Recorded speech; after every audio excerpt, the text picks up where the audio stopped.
हमारे music director और lyrics writer की टीम भी थी।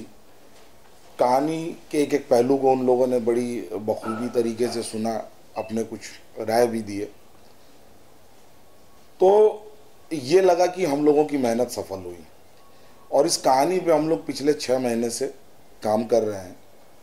योगेश जी ने जब पहली बार मुझे ये कॉन्सेप्ट, चूँकि योगेश जी का है,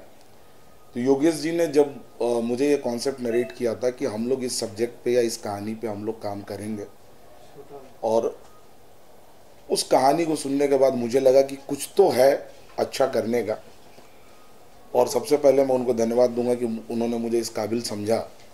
और मुझे बड़ी खुशी है और मैं अपने आप को बहुत ही सौभाग्यशाली मानता हूँ कि मैं इस फिल्म का हिस्सा हूँ। और इस कहानी पे जब हम लोग एक क्रिएटिव लेवल पे जब डिस्कशन होता था, पूरी डायरेक्शन टीम होती थी, हम लोग एक एक सीन पे बात करते थे और उसके बाद उनके अपने पॉइंट ऑफ व्यू होते थे, मेरे अपने पॉइंट ऑफ व्यू होते थे, हमारी डायरेक्शन टीम के अपने पॉइंट ऑफ व्यू होते थे,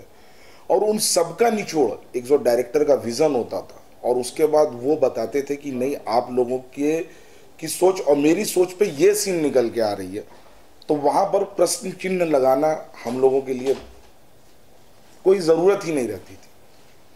तो इस कहानी को योगेश जी ने जिया है।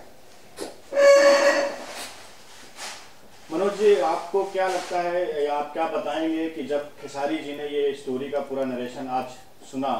तो उनका क्या एक्सपीरियंस रहा, उनका क्या आउटलुक रहा, उनकी क्या सोच रही, कुछ उस बारे में आप बताइए कि खेसारी जी को कैसा लगा और उनके क्या एक्सपीरियंस रहे। खेसारी जी के एक्सपीरियंस की बात जहाँ तक बात करें तो वो कहानी सुनने के बाद उन्होंने ये कहा योगेश जी को कि भाई आपकी कहानी का स्क्रीन प्ले एकदम टाइट है, जहाँ पर कहीं पर भी कोई ऐसी गुंजाइश नहीं है कि ये सीन खराब है चाहे ये सीन खराब है। आपने इतनी तैयारियां की, और ये मैं पहले भी कई बार कह चुका हूँ और अभी भी कह रहा हूँ कि जिस तरह से हमारी भोजपुरी सिनेमा का जो जॉनर है वो मसाला है, और हिंदी फिल्मों का भी जॉनर मसाला है जो सबसे बड़ा हिट है। चाहे आप 70 से 90s का दौर देखिए जहाँ पर फिल्म इंडस्ट्री ने काफ़ी ग्रोथ किया था, और आज भी 100 CR की जितनी भी फिल्में हैं उनका सबका जॉनर मसाला है। तो यहाँ पर मैं यही कहूँगा कि हमारे डायरेक्टर भी पूरे के पूरे मसाला हैं, क्योंकि एडिटर वो हैं, एक्टर वो हैं, कलरिस्ट वो हैं, थिएटर उन्होंने किया है, और एक स्क्रिप्ट को लेके जो कमांड की बात होती है,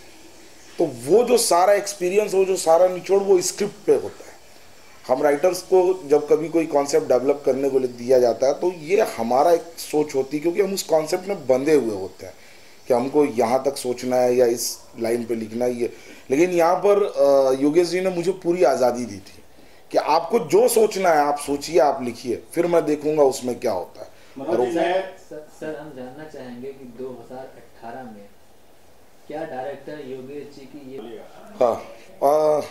इस फिल्म को जिस मेहनत से और जिस लगन से बनाया जा रहा है या इस पे जितना काम किया गया है और इस फिल्म के जितनी तैयारियां की गई हैं, मुझे लगता है कि निस्संदेह यह फिल्म 2018 की सबसे अच्छी और सबसे सफलतम फिल्म होगी, क्योंकि उसके पीछे की वो मेहनत है।